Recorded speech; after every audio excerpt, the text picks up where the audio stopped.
ನಮಸ್ತೆ ಗೆಳೆಯರೆ.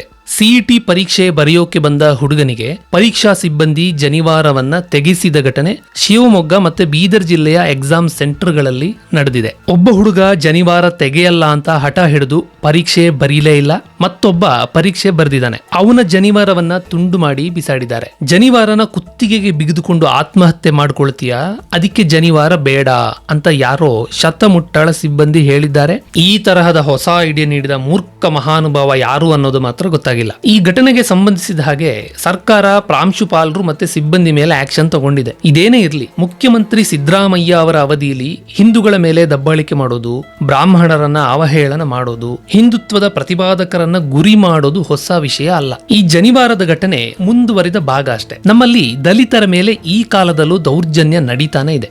ಆ ಹಿನ್ನೆಲೆಯಲ್ಲಿ ಬ್ರಾಹ್ಮಣರಿಗೆ ಹೀಗೆ ಆಗಿದ್ದು ಒಳ್ಳೇದೇ ಆಯ್ತು ಬಿಡಿ ಅಂತ ಬಹಳಷ್ಟು ಜನ ಹಿಂದೂಗಳೇ ಕುಹಕ ಮಾಡ್ತಾ ಇದ್ದಾರೆ. ಜಾತಿನ ಮುಂದಿಟ್ಟುಕೊಂಡು ಅದು ದಲಿತರೇ ಇರಲಿ ಬ್ರಾಹ್ಮಣರೇ ಇರಲಿ, ಯಾರನ್ನು ಟೀಕೆ ಮಾಡೋದು ಅಥವಾ ದೌರ್ಜನ್ಯ ಮಾಡೋದು, ಸಂಪ್ರದಾಯವನ್ನ ಅವಹೇಳನ ಮಾಡೋದು ಖಂಡಿತ ತಪ್ಪು. ಜನಿವಾರ ಅಂದ್ರೆ ಏನು, ಅದ್ಯಾಕೆ ಅಷ್ಟೊಂದು ಮಹತ್ವ ಪಡ್ಕೊಂಡಿದೆ ಅನ್ನೋದನ್ನ ಈ ವಿಡಿಯೋದಲ್ಲಿ ನೋಡೋಣ.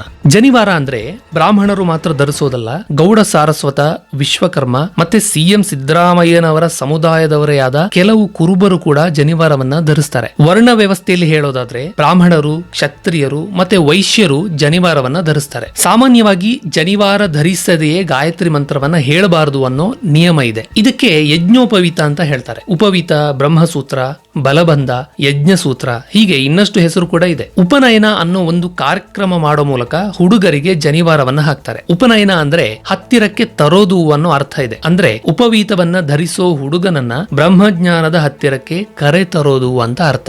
ಜನಿವಾರವನ್ನ ಹತ್ತಿಯ ಎಳೆಯಿಂದ ತಯಾರಿಸ್ತಾರೆ. 3 ದಾರವನ್ನ ಮಾಡಿ ಆ 3 ದಾರಗಳನ್ನ ಜೊತೆಯಾಗಿ ಜೋಡಿಸಿದ್ರೆ ಅದು ಜನಿವಾರ ಆಗುತ್ತೆ. ಜನಿವಾರವನ್ನ ವ್ಯಕ್ತಿಯ ಎಡಭುಜದಿಂದ ತೆಗೆದುಕೊಂಡು ಬಲಗೈ ಕೆಳಗೆ ಧರಿಸಲಾಗುತ್ತೆ. ಮೊದಲನೇ ದಾರ ಬ್ರಹ್ಮ, ವಿಷ್ಣು, ಮಹೇಶ್ವರರ ಸಂಕೇತ. ಎರಡನೇದು ದೇವಋಣ, ಪಿತೃಋಣ, ಋಷಿ ಋಣದ ಸಂಕೇತ. ಮೂರನೇದು ಸತ್ವಗುಣ, ರಜೋಗುಣ, ತಮೋಗುಣದ ಸಂಕೇತ. ಬ್ರಹ್ಮಚಾರಿಗಳು 3 ಎಳೆಯ ಜನಿವಾರ ಹಾಕಿದ್ರೆ ಮದುವೆಯಾದವರು 2 ಜನಿವಾರ ಅಥವಾ 6 ಎಳೆಯ ಜನಿವಾರವನ್ನ ಧರಿಸ್ತಾರೆ. ಅಂದ್ರೆ ಮದುವೆಯಾದ ದಿನದಿಂದ 2 ಜನಿವಾರವನ್ನ ಹಾಕಬೇಕು. ಈ 2ನೇ ಜನಿವಾರ ಇದೆಯಲ್ಲ ಅದು ಹೆಂಡತಿದು.